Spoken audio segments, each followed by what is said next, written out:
Hello friends, कैसे हो। मेरे YouTube VC education point channel में आपका हार्दिक स्वागत है। पिछली क्लास में अपन डिटरमिनेंट के जो गुणधर्म है उसके बारे में अध्ययन किया था। अपन सारणी के गुणधर्म क्या क्या होते हैं उन गुणधर्म के बारे में अध्ययन किया था और उन गुणधर्मों की सहायता से अपन किसी दी गई सारणी का मान है वो शीघ्रता से ज्ञात कर सकते हैं। तो अब अपन आगे बढ़ते हैं। अब अपन एक्सरसाइज 4.2 के क्वेश्चन सॉल्व करेंगे। एक्सरसाइज 4.2 की प्रॉब्लम सॉल्व करेंगे। पहली प्रॉब्लम है इसमें, यदि क्वेश्चन नंबर 1 है, यदि एक डिटरमिनेंट जिसके अवयव है एल एम 2 3 बराबर दे रखा है 0 हो तो एल अनुपात एम का मान ज्ञात करना है। अपने को क्या दे रखा है, एक द्वितीय क्रम की सारणी दे रखी है। एक क्या दे रखी है, द्वितीय क्रम की सारणी दी हुई है। एक द्वितीय क्रम की सारणी दे रखी जिसके अवयव है एल एम 2 3 और इसका मान 0 के बराबर दिया और अपने को एल अनुपात एम का मान पूछा है। तो अपन क्या करेंगे, सबसे पहले दी गई द्वितीय क्रम की सारणी का अपन सीधा प्रसार करके इसका मान 0 के बराबर रखे एल बटे एम का मान निकाल लेंगे तो एल अनुपात एम का मान अपने को मिल जाएगा। तो अपन इसका प्रसार करेंगे। चूंकि दिया गया है कि डिटरमिनेंट एल एम 2 3 ये बराबर है 0 के, दिस इंप्लाइज इसका प्रसार करेंगे मुख्य विकर्ण के अवयवों का गुणनफल माइनस फर्स्ट विकर्ण के अवयवों का गुणनफल इक्वल टू 0। तो यहाँ से अपन 3l बराबर मिलेगा 2m और l अनुपात m पूछा है तो l बटे m का मान आ जाएगा। m को इसके नीचे भेज देंगे, 3 को इसके नीचे, तो यह जाएगा l बटा m का मान आ जाएगा 2 बटे 3 अर्थात l अनुपात m का मान आया 2 अनुपात 3। तो ये हो गया अपना क्वेश्चन नंबर 1। आगे देखिए क्वेश्चन नंबर 2। क्वेश्चन नंबर 2 में क्या दे रखा है, एक सारणी दे रखी है और इस सारणी के द्वितीय पंक्ति के अवयवों के उपसारणी कुछ है। तो एक सारणी दे रखी है जिसके अवयव है 2 3 4 3 6 5 3 6 5 1 8 9 1 8 9। ये क्या दे रखा है, एक तृतीय क्रम की सारणी दे रखी है और इस सारणी के द्वितीय पंक्ति के अवयवों के द्वितीय पंक्ति के अवयवों के उपसारणी ज्ञात कीजिए। अवयवों के उपसारणी ज्ञात कीजिए। यह है अपना क्वेश्चन नंबर 2 कि इस सारणी की जो द्वितीय पंक्ति है, ये इस द्वितीय पंक्ति के अवयव 3 6 5 इन तीनों के अपने को क्या पूछा है, उपसारणी पूछा है। तो अपने इसको कैसे सोल्व करेंगे। अपन जानते हैं कि किसी दी गई सारणी की अवयव पंक्ति जैविक स्तंभ के अवयव ए आई जे के अपन उप सारणी को कैपिटल ए के पैरों में ए आई जे लिख करके व्यक्त करते था। कैपिटल ए आई जे किसको व्यक्त करता है, ये अवयव ए आई जे के उप सारणी को व्यक्त करता है। और अपन दी गई सारणी के किसी अवयव का उप सारणी कैसे ज्ञात करते हैं, उससे गुजरने वाली पंक्ति स्तंभ का दमन करने पर जो शेष द्वितीय क्रम की सारणी प्राप्त होगी वो उस अवयव की क्या होगी, उपसारणिक होगी। तो अपन सबसे पहले अवयव 3 की उपसारणिक निकालेंगे। द्वितीय पंक्ति का पहले स्तंभ का अवयव 3 है तो इसके उपसारणिक को लिखेंगे अपन A21 और ये बराबर होगा, इसे गुजरने वाली पंक्ति और स्तंभ का अपन दमन करेंगे तो सारणिक बचेगी 3 4 8 9 और इसका अपन प्रसार करेंगे तो इसका मान होगा 9 3 27 माइनस 8 चौक 32। 9 3 27 3 का निकालने तो इससे गुजरने वाली पंक्ति स्तंभ का अपन क्या कर दिया, दमन कर दिया। तो सारणी बची 3 4 8 9, इसका मान निकाले 9 3 27 माइनस 8 चौक 32, 27 से 5 32 माइनस का 5। ऐसे अपन अवयव 6 जो द्वितीय पंक्ति के दूसरे स्तंभ का अवयव है तो इसके उपसारणी को अपन A22 से लिखेंगे। ये कैसे आएगी, अवयव 6 से गुजरने वाली पंक्ति और स्तंभ का अपन दमन कर देंगे तो अपने पास डिटरमिनेंट बचेगी 2 4 1 9 और इसका प्रसार करेंगे तो 9 दूनी 18 माइनस 4 बराबर 14। ऐसे अपन अवयव 5 की उपसारणी ज्ञात करना चाहते हैं। तो अवयव 5 के सारणी में स्थान क्या है, ये दूसरी पंक्ति के तीसरे स्तंभ का है, तो इसकी उपसारणी को लिखेंगे 1 2 3 से। और ये कैसे प्राप्त होगी, ये इससे गुजरने वाली पंक्ति और स्तंभ का दमन करने पर जो सारणी बचेगी 2 3 1 8 2 3 1 8 और इसका प्रसार करेंगे तो 8 दूनी 16 माइनस 3 बराबर 13। तो ऐसे अपन इसकी द्वितीय पंक्ति के समस्त अवयवों के उपसारणी ज्ञात करके लिख देंगे। तो ये हो गया क्वेश्चन नंबर 2 कंप्लीट। अब आगे अपन देखते हैं क्वेश्चन नंबर 3।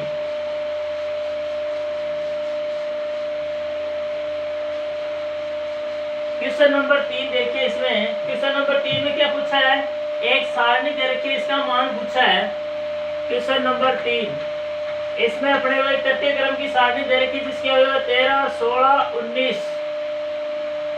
14 17 20 14 17 20 15 18 21 15 18 21 ये अपने को एक तृतीय क्रम की सारणी दे रखी है और अपने को इसका मान पूछा है। क्या पूछा है, इसका मान। तो अपन इसका मान दो प्रकार से ज्ञात कर सकते हैं, एक तो इसका किसी पंक्ति या स्तंभ से प्रसार करके और एक अपन को संज्ञा लगा के इसमें किसी पंक्ति या स्तंभ के ज्यादा से ज्यादा अवयव शून्य बना करके भी ज्ञात कर सकते हैं। शीघ्रता से इसका मान प्राप्त करने के लिए अपन सारणी के किसी गुणधर्म का प्रयोग करके और अपन किसी पंक्ति स्तंभ में ज्यादा से ज्यादा शून्य बना करके भी इसका मान ज्ञात कर सकते हैं। अपने को पता है 16 में से 3 घटा देंगे तो 13 बच जाएगा, 17 में से 3 घटा देंगे तो 14 बच जाएगा और 18 में से 3 घटा देगा तो 15 बच जाएगा। अर्थात अपन ऑपरेशन कॉलम C2 के स्थान पर अपन C2 -3 लिख दे। अपन ऑपरेशन क्या लगाएंगे, अगर C2 को C2 -3 से रिप्लेस कर देंगे तो ये दोनों स्तंभ क्या बढ़ जाएंगे, इसके सेम बढ़ जाएंगे और इसका मान क्या हो जाएगा, शून्य हो जाएगा। तो अपन ये काम करेंगे, तो इसमें ऑपरेशन लगाओ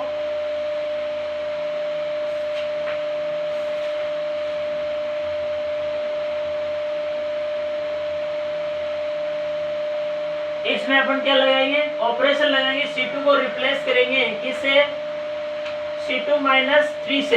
तो अपन पहले और दूसरे स्तंभ क्या बन जाएंगे, सेम बन जाएंगे।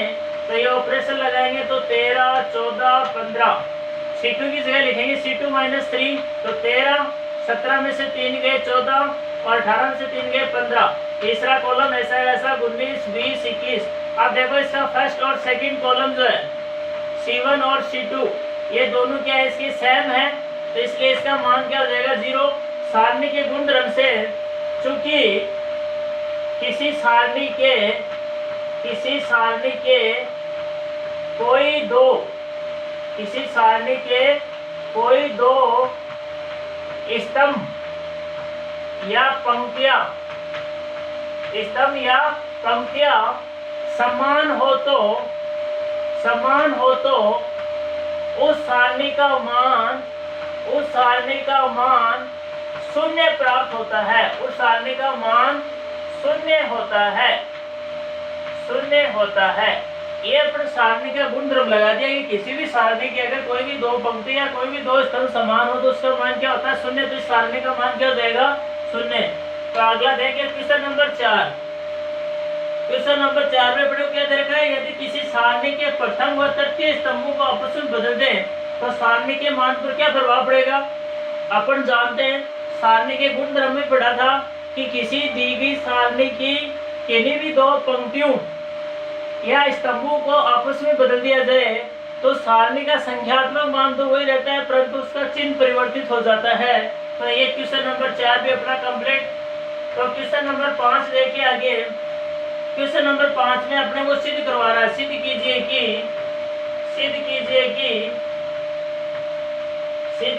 क्या सिद्ध करवा रहा है, एक डिटरमिनेंट दे रखी है तृतीय क्रम की जिसके अवयव है 1yz y + z और दूसरी पंक्ति के अवयव है 1zx और z + x और तीसरी पंक्ति के अवयव दे रखे 1xy x प्लस वाई। ये अपने को क्या दे रखी है, एक सारणिक, और इसका मान अपने किसके बराबर दिखाना है, x minus Y into Y minus Z into Z minus X के बराबर इसका मान दिखाना है। तो इसमें कोई पाबंद नहीं, इसका मान अपन प्रसार करके भी ज्ञात कर सकते हैं और बिना प्रसार के भी ज्ञात कर सकते हैं, लेकिन अपन प्रसार करके ज्ञात करेंगे तो अपने लंबा टाइम, ज़्यादा टाइम लग जाएगा, कैलकुलेशन ज़्यादा बढ़ जाएगी। इसलिए अपन सारणिक के गुण धर्मों का उपयोग करके बिना प्रसार के इसका मान निकालेंगे तो अपन जल्दी से मान प्राप्त कर लेंगे। तो अपन देखो इसमें कौन सा गुण धर्म ऐसा लगा सकते हैं जिससे इसकी किसी पंक्ति या स्तंभ में ज़्यादा से ज़्यादा शून्य बना सकते हैं। तो अपन क्या करेंगे, इसमें से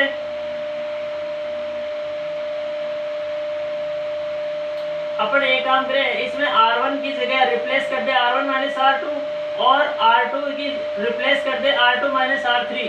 तो अपन लिखेंगे संक्रिया R1 replace to R1 minus R2 तथा R2 रिप्लेस कर दे R2 माइनस R3। इन दो संक्रियाओं का इसमें प्रयोग करेंगे। अपन इसकी क्या लेते हैं, LHS लेंगे। LHS लेके और इसमें अपन इस सारणिक में इन दो संक्रियाओं का प्रयोग करके लिखेंगे तो अपने पास क्या सारणिक मिलेगी, एक में से एक जाएगा 0, वाई जेड, इन दोनों में से जेड कॉमन आ जाएगा, क्या बचेगा वाई माइनस एक्स, इन दोनों में से जेड कट जाएगा, क्या बचेगा वाई माइनस एक्स। ऐसे अपन R2 को रिप्लेस किया R2 माइनस R3 से, तो एक में से एक है 0, इन दोनों में से x कॉमन आ जाएगा, क्या बचेगा z माइनस वाई, और इन दोनों में से x कट जाएगा, क्या बचेगा z माइनस वाई। और तीसरी पंक्ति के अवयव हो जाएंगे एक एक्स वाई और x प्लस वाई। ठीक है। अब अपन किसी भी सारणी का मान शीघ्र प्राप्त करने के लिए उसका प्रसार उस पंक्ति या स्तंभ के अनुसार करते हैं जिसमें ज्यादा शून्य हो। ज्यादा शून्य कौन सी पंक्ति स्तंभ में मिल रहे हैं, पहले स्तंभ में, तो प्रथम स्तंभ के अनुसार अपन इसका प्रसार करेंगे तो पहला और दूसरा पद तो क्या बढ़ जाएगा, शून्य बढ़ जाएगा। और ये अवयव एक इंटू इसका सेकंड होगा माइनस ए की पावर आई प्लस जे, माइनस ए की पावर आई प्लस जे। इसका मान आई का मान है 3 और जे का मान है 1, तो 3 प्लस 1 इंटू इसकी उपसारणिक क्या बढ़ जाएगी, इसकी उपसारणिक जो बढ़ेगी, चाहे पहले इस पंक्ति में से पूरे में से y माइनस एक्स कॉमन ले सकते थे और इसमें से z माइनस वाई भी कॉमन ले सकते थे, और उसके बाद में भी अपन प्रसार करेंगे तो और शीघ्र प्राप्त हो जाएगा। तो एक की उपसारणिक इससे गुजरने वाली पंक्ति स्तंभ का दमन करेंगे तो यह आएगा। चलो अपन इसका प्रसार बाद में कर देते हैं, पहले कैलकुलेशन ज्यादा हो जाएगी। ऐसे करेंगे तो पहली पंक्ति में से आप y माइनस एक्स कॉमन ले लेते हैं और दूसरी पंक्ति में पूरी में से z माइनस वाई कॉमन ले लेते हैं, तो अपने पास डिटरमिनेंट बचेगी, क्या बचेगी 0। पहली पंक्ति के अवयव बचेंगे 0 z 1 और दूसरी के हो जाएंगे 0 x 1। ऐसे तीसरी के हो जाएंगे 1 x y और x प्लस वाई। अब अपन इसका प्रथम स्तंभ से प्रसार करेंगे, तो आगे लिखो प्रथम स्तंभ के अनुसार प्रसार करने पर, इसका अपन प्रथम स्तंभ के अनुसार प्रसार करेंगे। प्रथम स्तंभ के अनुसार प्रसार करने पर इस सारणी का अपन प्रथम स्तंभ के अनुसार प्रसार करेंगे। प्रथम स्तंभ में ज्यादा से ज्यादा आपको 2 शून्य मिल रहे हैं, तो इसमें 2 पद तो अपना आप ही क्या हो जाएंगे, शून्य हो जाएंगे। तो ये LHS चल रही है, LHS का मान आ जाएगा y minus X into Z minus Y, ये तो बाहर है ही, और अपन इसका प्रसार करेंगे प्रथम स्तंभ से, तो 2 पद तो 0 हो जाएंगे, 0 से गुणा होगी, क्योंकि प्रथम स्तंभ के 2 अवयव 0 है, तो 0 इन दोनों अवयवों को इनके सहखंडों से गुणा करेंगे तो 2 पद तो 0 हो जाएंगे, प्लस तीसरा अवयव इंटू इसका उपसारणिक, इसके उपसारणिक का मान होगा माइनस ए की पावर आई प्लस जे, इसके लिए आई का मान 3 है और जे का मान 1 इंटू इसकी उपसारणिक क्या हो जाएगी, इससे गुजरने वाली पंक्ति और स्तंभ का दमन करेंगे तो बचेगी z1 x1 और अपन इसको सरल कर लेंगे, इसमें से माइनस कॉमन, इसमें से माइनस कॉमन लेंगे, माइनस माइनस प्लस हो जाएगा, x minus Y into Y minus Z, और इसका मान हो जाएगा ये माइनस ए की पावर 4 तो प्लस का 1, और इस सारणी का मान प्रसार करेंगे तो z माइनस एक्स, तो अपना आया x minus Y into Y minus Z into Z minus X. यही अपने को क्वेश्चन में सिद्ध करना था, ये उसकी क्या है RHS है, तो LHS बराबर RHS हो गई, हैंस प्रूफ। इस प्रकार से क्वेश्चन नंबर अपना 5 सिद्ध होता है। आगे देखिए अपन question number 6। Question number 6, question number 6 में अपने को क्या पूछा गया है, ये देखिए क्वेश्चन नंबर 6 में अपने को एक सारणी दे रखी है और इसका मान ज्ञात करना है। क्वेश्चन नंबर 6 में एक सारणी दे रखी है जिसके अवयव है 0, b square a, c square a square b, 0, c square b, a square c, b square c और 0। ये एक सारणी दे रखी है और इसका मान अपने को ज्ञात करना है। यह है क्वेश्चन नंबर 6 प्रॉपर्टी। इसको सोल्व कैसे करेंगे, अपन सारणी के गुण धर्मों का उपयोग करते हुए अपन इसमें किसी पंक्ति या स्तंभ में ज्यादा से ज्यादा शून्य बनाएंगे ताकि इसका मान अपन शीघ्रता से प्राप्त कर सके। और अगर बिना सारणी गुण धर्म के उपयोग किए इसका प्रसार करके मान निकालोगे तो काफी टाइम लग जाएगा। तो अपन क्या कर सकते हैं, इसका मान पहले सारणी को गुण धर्म का प्रयोग करेंगे। अपने को पता है कि पहली पंक्ति पूरे में से एक कॉमन आ जाएगा, प्रत्येक पद जो है वो ए से गुणा हो रहा है इसलिए इसमें से एक कॉमन आ जाएगा। ऐसे दूसरी पंक्ति का प्रत्येक अवयव बी से गुणा हो रहा है तो इसमें बी बाहर आ जाएगा, इसमें से सी बाहर आ जाएगा। तो अपन लिख सकते हैं determinant 0 b square a c square a square b 0 c square b a square c b square c 0। पहली पंक्ति में से ए कॉमन लिया, दूसरी में से बी, तीसरी में से सी, तो क्या बचेगा इसके अवयव 0 b स्क्वायर c स्क्वायर, और इसमें से b कॉमन लेंगे तो a स्क्वायर 0 c स्क्वायर, ऐसे तीसरी में से c कॉमन ले लेंगे तो a square b square c, ये बच जाएगा। अब अपन क्या करेंगे, ऐसा करने के बाद में अपन इसका किसी भी पंक्ति या स्तंभ से प्रसार करके मान निकाल सकते हो, या और कोई इसमें संक्रिया लग रही हो तो देख लो, ज्यादा शून्य बढ़ रहे हैं तो अपन एक बार और संक्रिया लगा दे, R2 को रिप्लेस कर दे। अपन एक संक्रिया लगा दे, R2 की जगह लिख दे R2 माइनस R3, तो ये भी 0 बन जाएगा।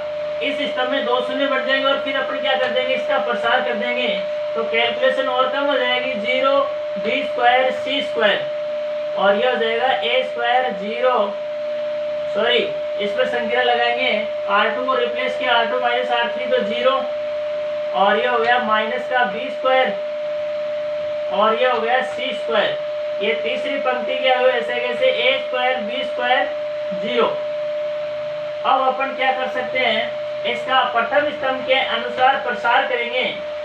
आगे लिख देना प्रथम स्तंभ के अनुसार प्रसार करने पर, तो इसके दो पद तो क्या हो जाएंगे 0 प्लस 0।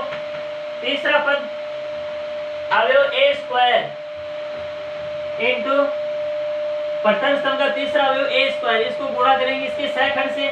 ये चूंकि तीसरी पंक्ति के प्रथम स्तंभ का अवयव तो i प्लस j का मान 4 होगा, तो माइनस a की पावर 4 प्लस 1 इंटू इसकी उप सारणी का मान क्या होगा, इसे गुजरने वाले पंक्ति स्तंभ का दमन करने पर जो सारणी बचेगी वो क्या बचेगी, b square c square minus b square c square. तो ये कुल मिला के आएगा abc a स्क्वायर, इसका मान क्या होगा, इसका प्रसार करेंगे तो b square c square minus minus plus के b स्क्वायर c स्क्वायर। तो कुल मिला के क्या आएगा, ये बन जाएगा a क्यूब bc, और ये बन जाएगा 2b स्क्वायर c स्क्वायर, यानी कुल मिला के बन जाएगा 2a cube b cube c cube. तो ये आएगा इसका मान, ये क्या हो गया, इसका मान आएगा। तो ये क्वेश्चन नंबर 6 कंप्लीट होता है। अब आगे अपन चलेंगे क्वेश्चन नंबर 7 पर। क्वेश्चन नंबर 7 में देखो क्या पूछा गया है,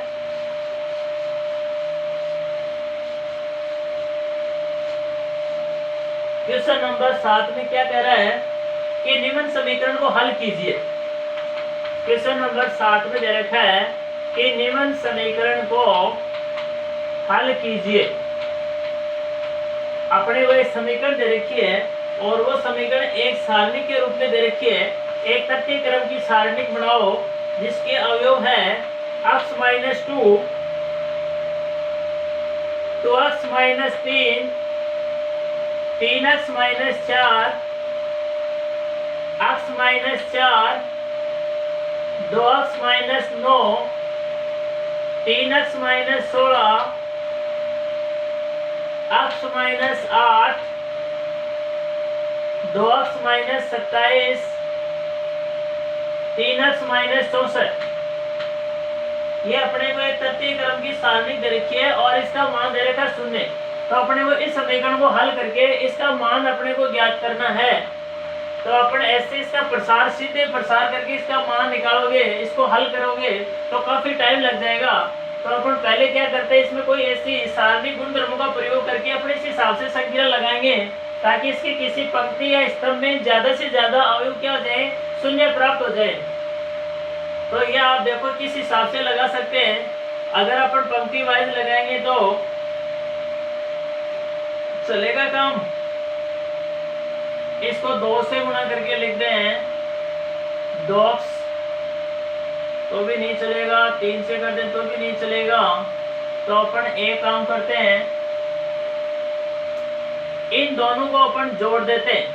इन दोनों को जोड़ के इसमें से घटा देंगे तो अपन ऑपरेशन लगाएंगे, C1 को रिप्लेस करेंगे C1 + C2 - C3 से। इन दोनों को जोड़ के और इसमें से ये घटा देंगे तो अपने पास क्या सारणी प्राप्त होगी। इन दोनों को जोड़ेंगे तो 3x - 5 और इसमें से अपन 3x - 4 घटाएंगे तो प्लस के 3x - 3x कैंसिल हो जाएंगे और ये माइनस के 5 और ये प्लस के 4, माइनस के 5 और प्लस के 4 तो माइनस का 1 बच जाएगा। ऐसे इन दोनों को जोड़ेंगे तो 3x - 13 और इसमें से 3x - 16 करेंगे तो माइनस के 13 और प्लस के 16 तो यहाँ बच जाएंगे प्लस के 3।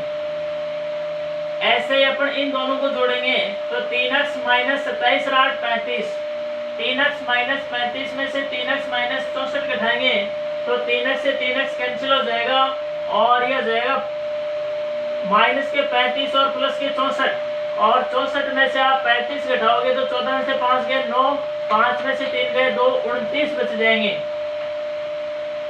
और बाकी ये ऐसा कैसा लिख दो, दूसरा और तीसरा स्तंभ ऐसा कैसा उतार दो, 2x - 3, 2x - 9, 2x - 27 और 3x - 4, 3x - 16 और 3x - 64।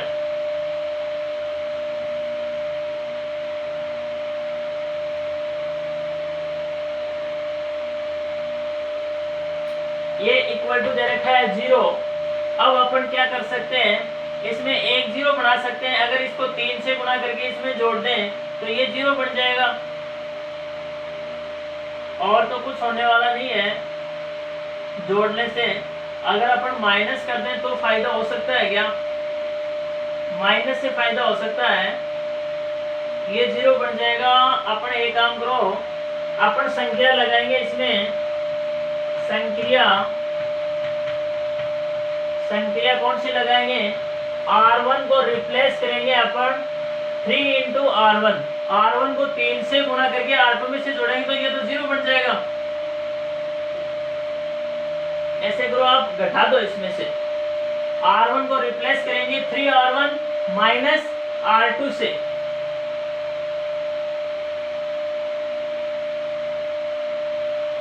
-R2 से ये अपन ऑपरेशन लगाते हैं।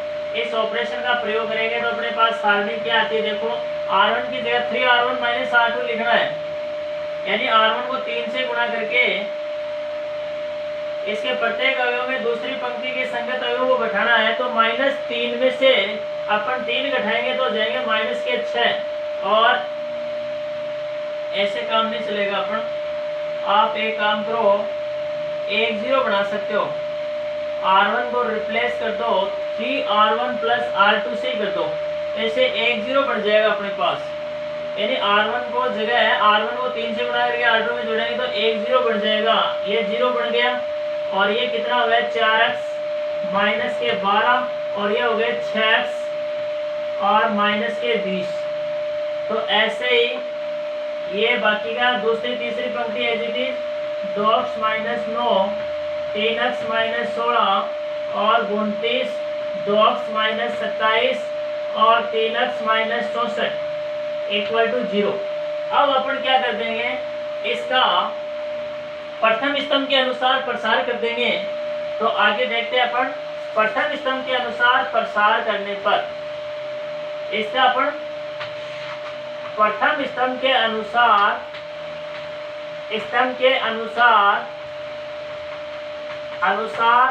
प्रसार करने पर प्रथम स्तंभ के अनुसार जब अपने इसका प्रसार करेंगे, क्योंकि प्रथम स्तंभ अपने को 1 0 मिल रहा है तो 1 पर तो 0 हो जाएगा, प्लस दूसरा अवयव क्या है 4x माइनस 12, इसको इसकी सेकंड से गुणा करेंगे।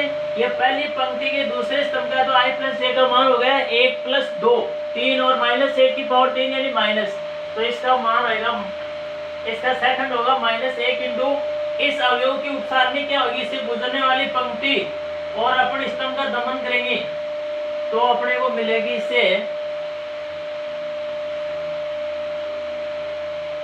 ये इस अवयव से गुजरने वाली पंक्ति स्तंभ का अपन दमन करेंगे तो क्या मिलेगा।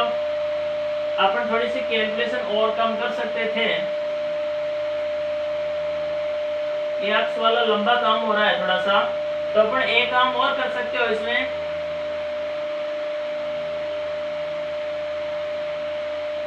चलो प्रसारी कर दो फिर ठीक है, अपन प्रसारी कर देते हैं। तो इस अवयव 4x माइनस 12 की उपसारणी क्या होगी, से गुजरने वाली पंक्ति स्तंभ का अपन दमन करेंगे तो ये हो जाएगा 3 into 3x minus 64 3 into 3x minus 64 minus minus 29 into minus का 29 into 3x minus 64 3x minus 64 और प्लस अगला अवयव है 6x माइनस 20, इसको गुणा करेंगे। ये पहली पंक्ति के तीसरे स्तंभ का है तो i प्लस j का मान हो गया 1 प्लस 3 यानी 4, यानी ये प्लस का रहेगा और इसकी उपसारणी किसी गुजरने वाले पंक्ति स्तंभ का अपन दमन करेंगे तो आएगी, तो वो आएगी 3 इंटू 2x माइनस 27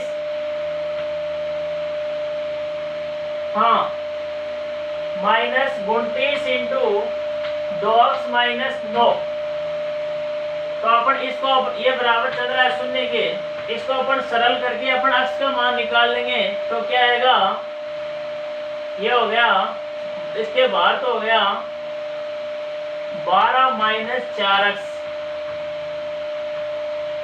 और इसको अपन सरल करेंगे तो 3 3 9 माइनस के 4 3 12 और 6 3 18 और 1 19, ये माइनस का 29 58 29 87x और ये माइनस माइनस प्लस 64 इंटू 29।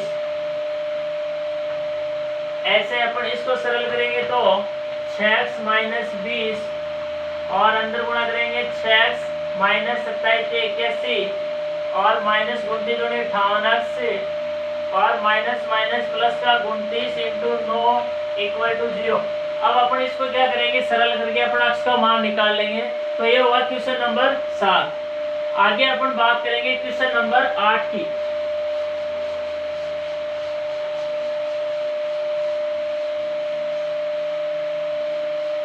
अपन अगला देखते हैं क्वेश्चन नंबर 8 देखते हैं। क्वेश्चन नंबर 8 में क्या कह रहा है, बिना विस्तार किए सिद्ध कीजिए कि, क्वेश्चन नंबर 8 में बिना विस्तार किए सिद्ध करना है कि determinant A B C X Y Z P Q R ये बराबर है determinant X Y Z P Q R A B C, और ये बराबर दिखाना है determinant Y B Q X A P और जेड सी आर। इन तीनों सारणी को क्या करना है, बराबर दिखाना है बिना विस्तार किए। बिना विस्तार किए अपने को ये सिद्ध करके दिखाना है। अपन क्या करते हैं, सबसे पहले ये प्रथम दो संबंध लेते हैं। सर्वप्रथम प्रथम दो संबंधों को लेने पर, प्रथम दो संबंधों को लेने पर, प्रथम जो दो संबंध है ये इन दोनों को सिद्ध करेंगे। इसमें क्या दे रखा है, A B C X Y Z P Q R, एक डिटरमिनेंट ये और दूसरी दे रखी है X Y Z P Q R A B C, इन दोनों को अपन बराबर दिखाना है। तो अपन क्या कर लेंगे, इसकी LHS ले लेंगे। LHS में ये डिटरमिनेंट लेंगे A B C X Y Z P Q R, ये डिटरमिनेंट ले ली। अब इसको इसके बराबर दिखाना है तो इन दोनों की कंपैरिजन करो, इन दोनों में क्या अंतर है। देखो इसकी पहली पंक्ति आ रही है, पहली पंक्ति क्या है ए बी सी और दूसरी की एक्स वाई जेड। इसमें पहली आ रही है एक्स वाई जेड, तो अपने को पहले एक्स वाई जेड लेना है पहली पंक्ति में। तो अपन क्या करेंगे, इन दोनों का क्या कर देंगे, इंटरचेंज कर देंगे। यानी R1 और R2 पंक्तियों का आपस में क्या कर देंगे, इंटरचेंज कर देंगे। और अपन जानते हैं सारणी के गुण धर्म से सारणी की किन्हीं दो पंक्ति स्तंभों को परस्पर विनिमय किया जाता है तो सारणी का संख्यात्मक मान वही रहता है लेकिन चिन्ह बदल जाएगा। तो इन दोनों पंक्तियों की अपन अदला बदली करेंगे तो बाहर क्या आ जाएगा, माइनस। तो पहली पंक्ति आ जाएगी एक्स वाई जेड और दूसरी हो जाएगी A B C P Q R. अब फिर से इन दोनों की कंपैरिजन करो। दोबारा अपन देखते हैं कि इसमें दूसरी पंक्ति आ रही है पी क्यू आर और इसमें आ रही है ए बी सी और इसमें तीसरी आ रही है पी क्यू आर। मतलब अपने को दूसरी पंक्ति पी क्यू आर लेनी है तो इनको एक बार और अदला बदली कर दो। तो अपन आगे जो भी संक्रिया लगाते हो वो पोस्ट में लिख देना। इन दोनों R2 और R3 को अपन क्या करेंगे, परस्पर विनिमय करेंगे तो बाहर एक माइनस और आ जाएगा और वो माइनस माइनस क्या बना देगा, प्लस बना देगा।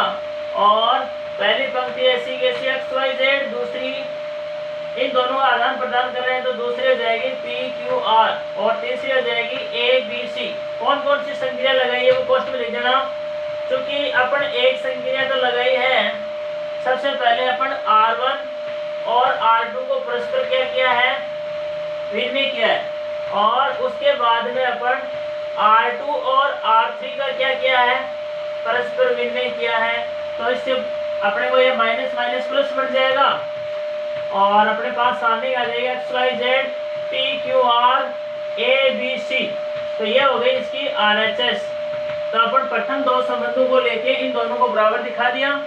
अब अपन प्रथम और तृतीय संबंध लेके इन दोनों को बराबर सिद्ध कर देंगे तो ये पूरा आपस में तीनों क्या आ जाएंगे, आपस में बराबर हो जाएंगे। तो इसको आगे करेंगे प्रथम व तृतीय संबंध को लेने पर, प्रथम व तृतीय संबंध को लेने पर। तो अपन इसका प्रथम और तृतीय संबंध लेंगे तो अपने पास आगे लिखो प्रथम व तृतीय संबंधों को, प्रथम व तृतीय संबंध को,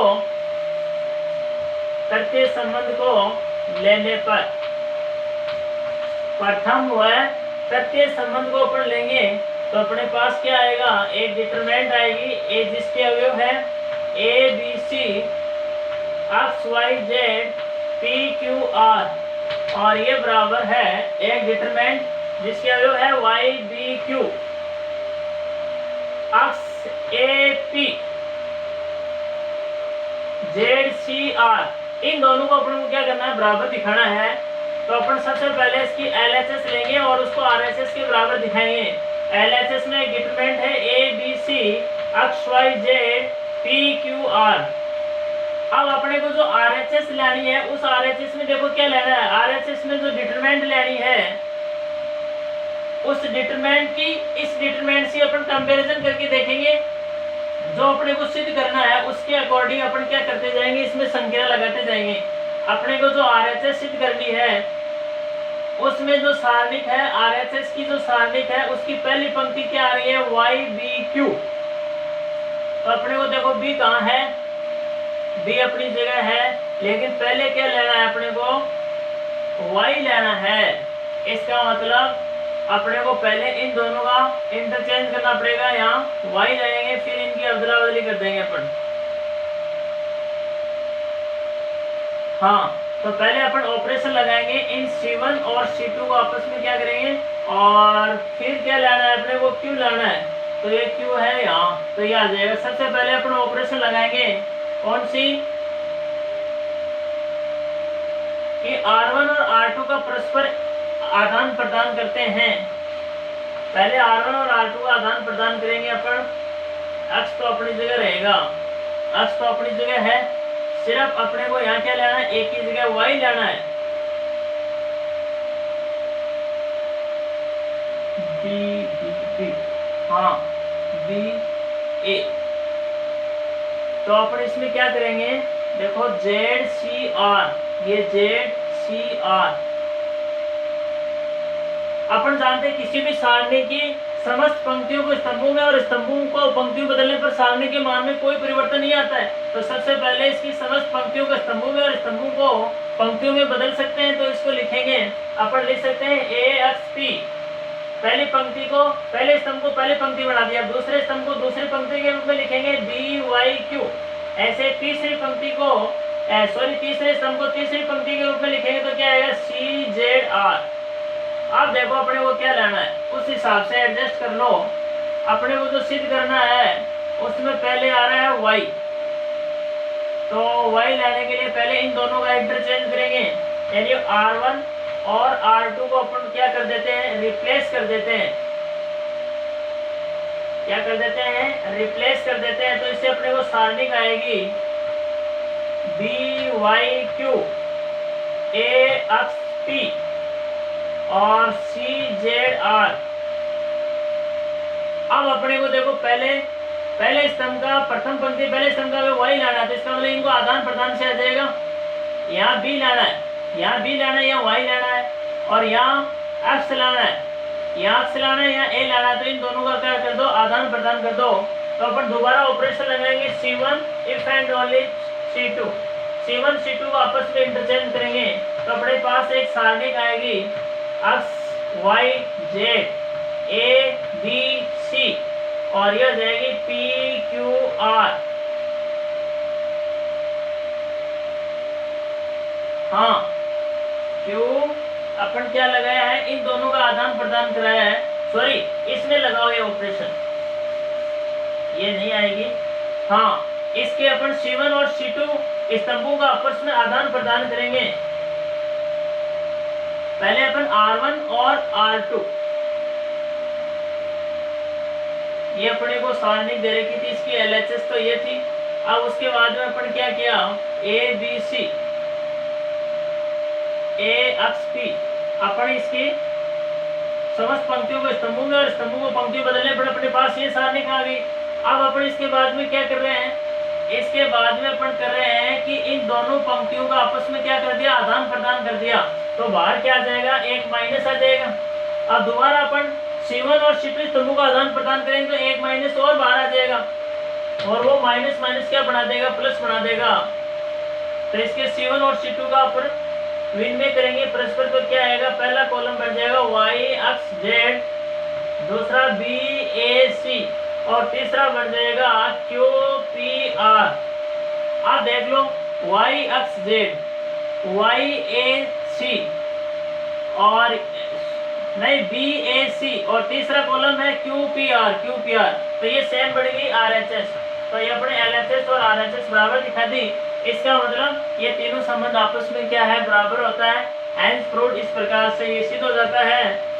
तो आगे देखिए अपन क्वेश्चन नंबर, नेक्स्ट क्वेश्चन देखिए, क्वेश्चन नंबर 9 देखिए। क्वेश्चन नंबर 9, क्वेश्चन नंबर 9 में क्या दे रखा है, सिद्ध कीजिए कि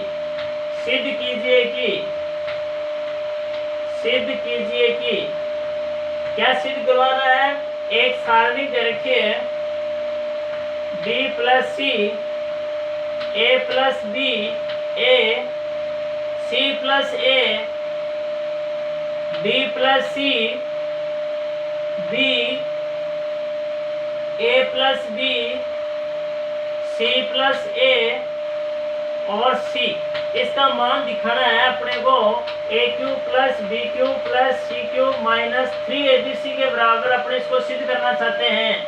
तो ये अपने को क्वेश्चन दे रखा है और इसको अपन सिद्ध करके दिखाएंगे। तो अपन क्या करेंगे, इसकी LHS ले लेंगे। LHS में क्या है, एक सारणिक है जिसके अवयव लिखो b plus C A plus B A, C plus A B plus C B, A plus B C plus A C. ये अपने को LHS दे रखी है। इसकी सहायता से अपने को ये RHS का मान, इसका मान ये दिखाना है।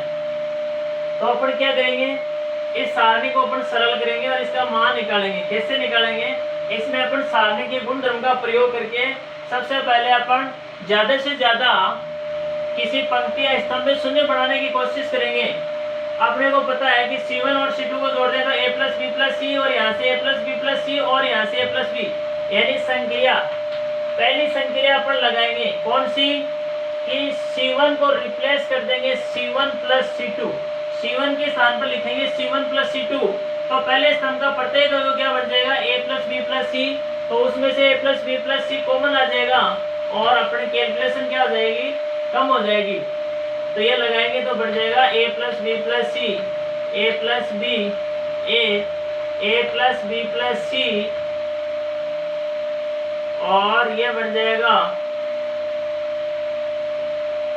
तथा साथ में ये भी संक्रिया लगा दो। साथ में से C2 की जगह लिख दो आप C2 माइनस C3। ये अपन दो ऑपरेशन साथ लगाएंगे। इसमें एक पहली संक्रिया लगाएंगे, C1 को रिप्लेस करेंगे C1 प्लस C2 से, और दूसरी लगाएंगे C2 को रिप्लेस करेंगे C2 माइनस C3 से। C2 को किससे रिप्लेस करेंगे, C2 माइनस C3। तो इसमें से इसको घटाए लिखेंगे, इसमें से इसको घटाए लिखेंगे तो ऐसे कट जाएगा। क्या बचेगा यहाँ, इसमें से इसको घटाएंगे तो ये ऐसे कट जाएगा, यहाँ बच जाएगा B। और तीसरा स्तंभ ऐसा वैसा लिखना है। ऐसे इसमें से इसको घटाएंगे तो C, और ये B ऐसा वैसा, ऐसे ही a plus B plus C, और इसमें से इसको घटाएंगे तो C से C कैंसिल, a बच जाएगा और यहाँ C आ जाएगा। तो ये अपन दोनों संक्रिया एक साथ इसमें लगा दी तो अपने पास ये सारणी आती है। अब इस सारणी के प्रथम स्तंभ का प्रत्येक अवयव क्या है, सेम है, इसलिए इसमें से a प्लस बी प्लस सी अपन बाहर ले लेंगे तो क्या बच जाएगा, प्रथम स्तंभ हो जाएगा 1 1 1, और दूसरे स्तंभ के अवयव हो जाएंगे B C A, और तीसरे स्तंभ के हो जाएंगे A B C। तो इस प्रकार से अपने को ये सारणी प्राप्त हो जाती है। अब इसमें ज्यादा से ज्यादा शून्य बढ़ा सकते हैं। एक तो R1 को रिप्लेस कर सकते हैं R1 माइनस R2 से, और एक कर सकते हैं R2 माइनस R3 या R3 माइनस R1। अपन ये दो ऑपरेशन और लगा देंगे तो इसमें पहले स्तंभ के दो अवयव शून्य बन जाएंगे और इसका मान अपन आसानी से ज्ञात कर लेंगे।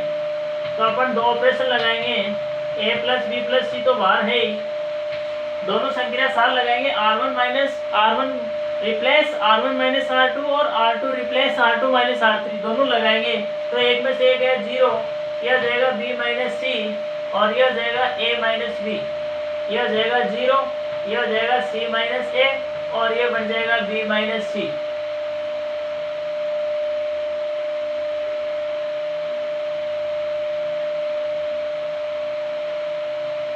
या अपन ऐसा भी कर सकते हैं, इसको एक बार और ऑपरेशन लगा सकते हैं। इसमें कौन सी, ये अपन इसको इस प्रकार से भी कर सकते हैं।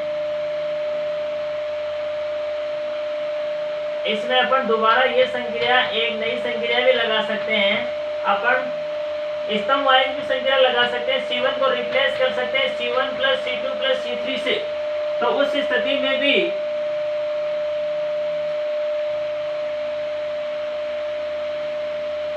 उससे भी क्या कोई फायदा नहीं होगा अपने को।